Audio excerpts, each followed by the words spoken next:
Right, Roger, I know you've come in for a training session with one of the clients, and I've commandeered you for this interview. But thank you very much for doing it at short notice.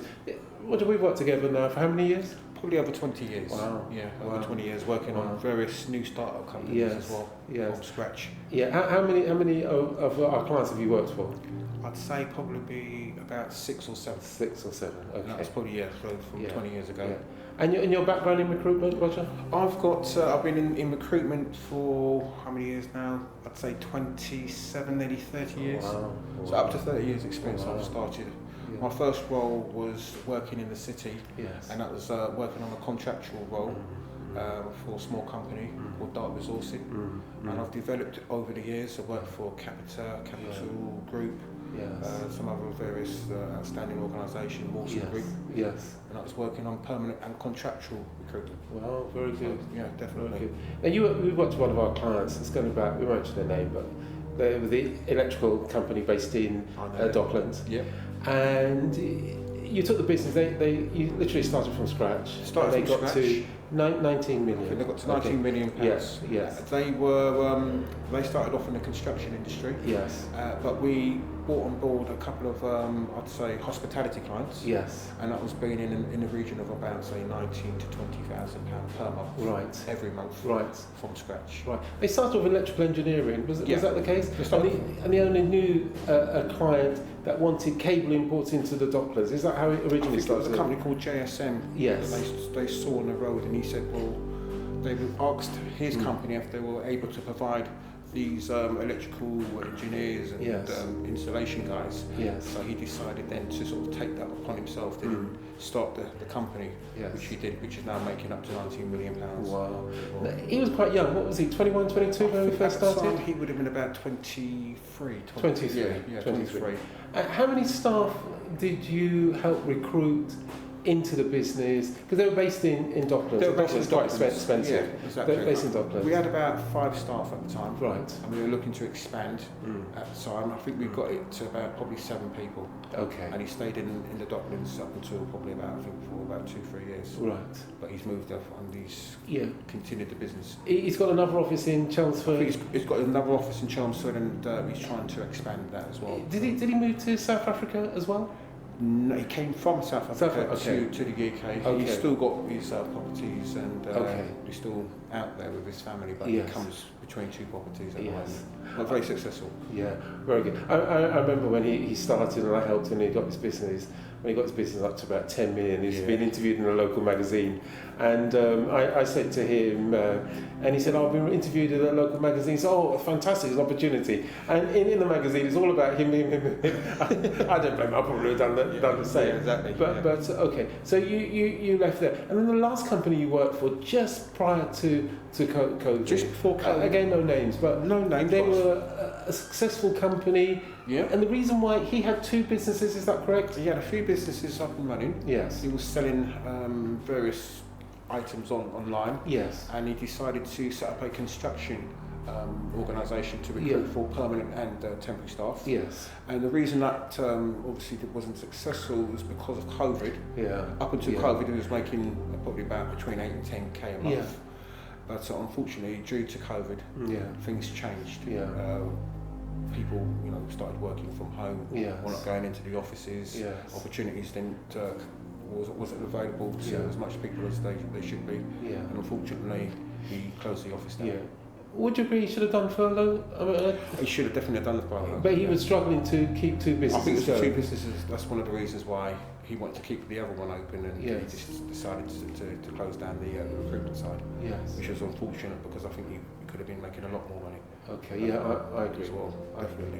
Now, Roger, we help people to start their own recruitment agency, as you know. You've gone into those companies, you've helped grow those companies to a 7-figure. So you would know what would make a successful startup. What would you put it down to? Because you've worked with companies that are doing 7 figures and 7-figure income, and clients that are just getting by on 10, 15,000. Not 10, 15,000, but the difference between the two and the consultants, what would you say is the key thing? Where we are actually making more money, they are more dedicated, they see a long-term goal.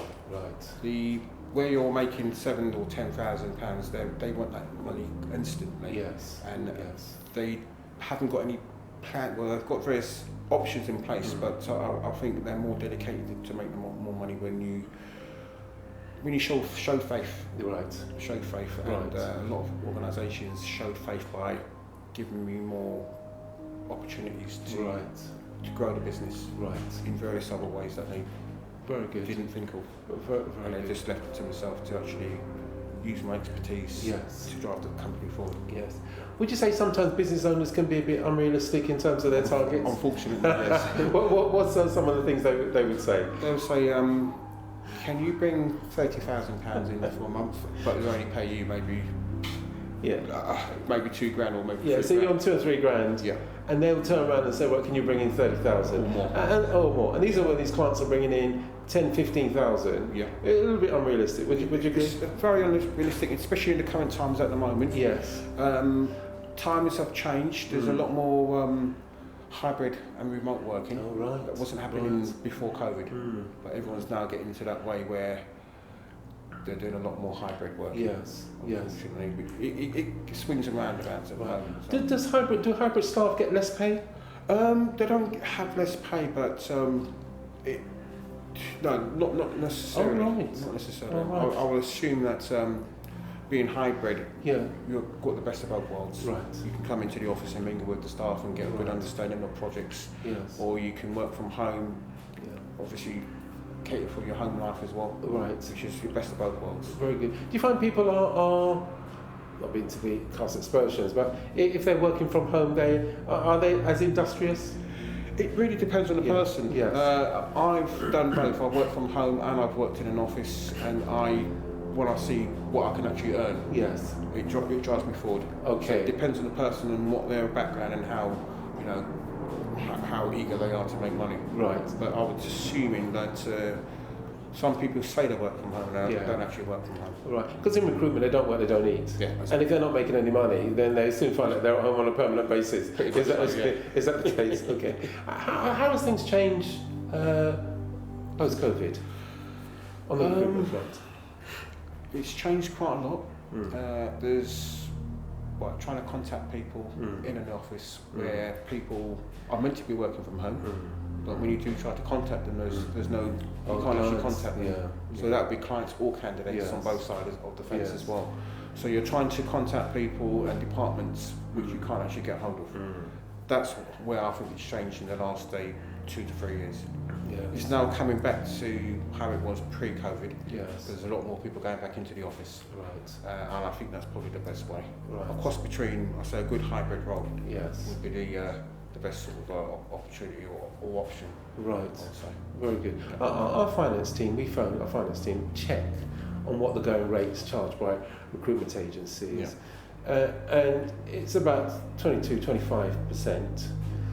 And I remember when we were looking to actually give a vacancy to one of these recruitment agencies, and this guy was obviously at home.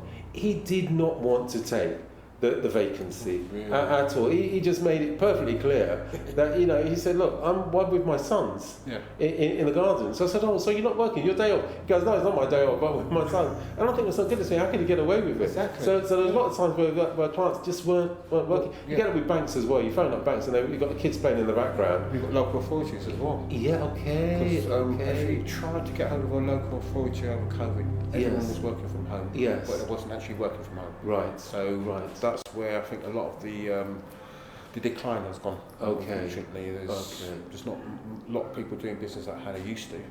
But as I said, I think it's changing again because they're now getting back into the office. Yes. So I think that's the way forward. Yeah, very good. Yeah. Now, as you know, with our business model, because we have clients working from home, they undercut high street agencies. High street agencies have huge rent rates. They're tied into length leases, so they have to be charging 25%. And even then, it's a struggle just for them to keep their head above water. We're going in at 12.5%, 15%. Just happy to share the figures. Undercutting high street agencies, and they're not able to compete. Because with the CV database, would you agree, Roger? If you've got a good CV database and you know what you're doing, you can find candidates, put candidates forward to jobs, and make placements. That is the best way. That is the best way. This is how I actually learned. I learned from yourself as well. You taught me how to contact various job boards Yes. To get requirements out of the job boards as well. Yes. I mean, it's been over 20 years, but I still Yes. remember what I've been taught. Yes, very good. That is the way forward, definitely. Yeah, very good. We're saying to our clients, the best way to do it, I mean, 85% of vacancies are part of the hidden job market. Yeah. So because it's part of the hidden job market, we're contacting candidates, we're saying to candidates, look, we provide a consultancy service. So if you're interested in the vacancy, we will help you, because sometimes you put your CV forward to a client, CV goes forward to a client, and sometimes you wait with bated breath for the client to get back to you, and never get back to you. Yeah. Because this business, pardon the expression, is quite incestuous, we can talk to the clients, put your CV through, put some skin on the bones in terms of your CV rather than just be text on a paper, and increase your chance of getting that job exponentially. Worst case scenario, we can give feedback. Yeah. So with that role, if you're talking to the candidate's telling you where the vacancies are. Yeah. Your job is effectively a middleman. You put that CV forward, and you're charging the client a fee of 10 or 15% undercutting high street recruitment agency. Yeah. This business isn't rocket science. Would you agree, Roger? Once you've mastered that, and it's almost a license. It's a license to print money. You become an expert overnight. But we like to make out it's difficult. Yeah. We like to make out it's difficult. It's not as hard as it is. It's obviously you're selling people. Yes. And if you know the types of requirements that your client requires, yes, it's an easy job. Right. It's just matching the various skill sets to the various companies. Right. And once you've got a good understanding, yes, I've been doing it for the last 30 years yes. now. So, yes. and as I said before, I got trained, extensively by yourself as well. So all these information, all these little ways of doing the recruitment has been kept in my head by changing times as well. Yes.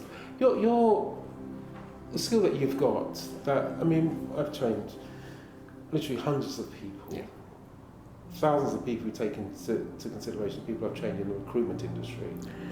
Your superpower is being able to build up a relationship with a client, so the client keeps coming back to you time and time again. So I can train people and they make placements and it's great, but it's very rare do clients come back to them. So they get the vacancy, they say, oh, give Roger a call. Yeah. I've got clients that I've been in recruitment for the last 20 years and they're still my clients. Right. And the reason for that is because I've gone out and met these clients and I know I've got a good understanding of their requirements and it's been broken down to me of what their needs are. Yes. And over the years, they've trusted my ability to give me the requirement because they know that the requirement will be filled. Yes. And it's not just the one requirement, it's throughout the whole recruitment process as well. So I've actually got clients that I'm still dealing with over 20 years at the moment. Yes. And that would be for contract and permanent roles. Yeah. And of course, if you can't supply, you just say to a client, sorry. I prefer not to send the CV down rather than send something that doesn't actually match. And they appreciate that. And they prefer that, yeah. I've got a couple of clients at the moment. I haven't actually sent them any CVs in about 2 months. Yes. But when I do send a CV, they know that that's the CV that they will match pretty much to that criteria as well. So I've got a lot of trust. Yes, throughout my time. Well done. Well done. Now you've taken on a new role with one of our clients. Yep. Okay. Yep. And the idea is your role will be to recruit a team of staff. How many staff is he looking to get? He's looking between 3 and 5 staff. Yes. Ideally, we want to come into an office. Yes. But the first stages will be obviously working from home. Yes. We can then once we start making them money consistently, bring them into the office. Yes. And then start expanding the team. Right. As well. So they're going to be commission only for the first 3 months. It'll be commission only for the first 3 months. My job will to be train these guys. Hopefully they've got some sort of experience previously. Yes. But to bring them up to speed. Hopefully all bidding. Yes. And then I'd say within by December this year, January of early part of next year. Move into an office. We'll be moving into an office. Right. At least five of us minimum. Hopefully. Very good. Would you look to do hybrid in the office, or would you have everyone in the office? Ideally, I prefer to have everyone in the office because I can keep an eye on what's going on and keep a track of and assist anyone that needs any help as well. It can be done on the phone or on the Teams as well, but I prefer to have a team that I can keep an eye on what's going on. I agree. People do what you inspect as opposed to expect. Exactly. And they can't be sort of lounging around in the office or anything like that. All right, very good. And just one final question. What would you say is one of the biggest challenges now for for recruiters? You mentioned about getting feedback from clients. Is that the main thing? I'd say at the moment there's a shortage of immediate feedback. Yes. You do. So you're running around, you're providing everything what the client requires. You send the CV down, but then they're sitting on the CV for a couple of days. Yes. And then you try to contact them, but they don't have the time or don't actually get back to you. Right. So that's the frustrating thing at the moment. Right. You've provided them the relevant skill sets they require. Yes. That's one of the things at the moment. Yeah. I mean, the only other way around that is to go and see the clients with the candidates at the same time. So there is options. Right, very good. You mean with the CVs and with you say the CVs, to clients? yeah. I'll come at the same time as well very good. to interview the candidate, and you can then judge the urgency as well. Yes. But there's recruitment's recruitment. Yeah. Everyone requires immediate staff. Absolutely. And there is a shortage of staff, so some agencies are having a field day. It's amazing that the rates haven't gone up because of the shortage of staff. I think it's probably a matter of time before it gets that way. I think the standard at the moment is between sort of 15 and 17%. Wow. But there's a lot of undercutting going on. Okay. So to get the right client on board, you will sort of negotiate your terms of business according to the client as well. Very good. And their needs. Very good. But I wouldn't say it's set in stone. Yes. But I'd say standard between, say, 15 and 17.5%. Right. I did say final question. Final question. with our clients, they're starting up. Sometimes they expect everything to happen all at once. And they get a little bit frustrated. And I've known a client throwing in the towel in a week. And he said to me, look, I phoned up a client, and the client put the phone down. Really? And I'm waiting for him to, and I'm thinking, and? He goes, but he put the phone down. I said, what? That's part of life. So, would you agree? There are challenges to getting started. Yeah. Yeah. What do they need to do? Expectations, I'd say, within the first month, you're building up your client relationship.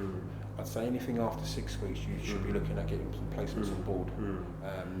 Anything up to, I'd say, 10 grand after the first month. That could be between 1 and 2 placements, depending on your percentage that you charge. But the higher the percentage that you charge, the better it is for you beneficiary to actually to earn more money for yourself as well. So 10 grand is realistic in the first month? I'd say 10 grand in the first month. But with clients asking, I mean, we say 10 to 15, when they're saying like 30, 40, 50 grand. Not saying it's not possible, but it is possible. It is possible, but not realistic. Not realistic. Yeah. So for new starters, for new starters, you're developing your client and relationship, so you'd have to give that time to develop as well. Yes. It will develop. Yeah, but they've got to put the work in. Yeah, you have to put the groundwork initially first of all. We say to people, the business won't work unless you work. Yeah. So you can't just sit there and expect us to do everything. You have to obviously do your part as well. Exactly. I mean, sometimes clients say, can you not make the placement for me? We take vacancies and we give vacancies to clients. We help them to find candidates. Yeah. And sometimes we have made a placement in doing so. Yeah. And then because we do that, they say, well, can you not do another one? And we always say to them, you give a man a fish, you feed him for a day, you teach him how to fish, and you feed him to life. Yeah, exactly. And they say, no, I don't mind you fishing for me. It doesn't work that way. Well, it's just expectations, we just have to sort of work with everyone's expectations. Yes. I'd say. Yes. And once you've got that initial in place, and both parties know what the situation would be, I think we'll have a good working relationship. All right. Roger, thank you very much. No worries. Thanks for your time as well. Yeah, likewise. Thank you. Okay, thank you.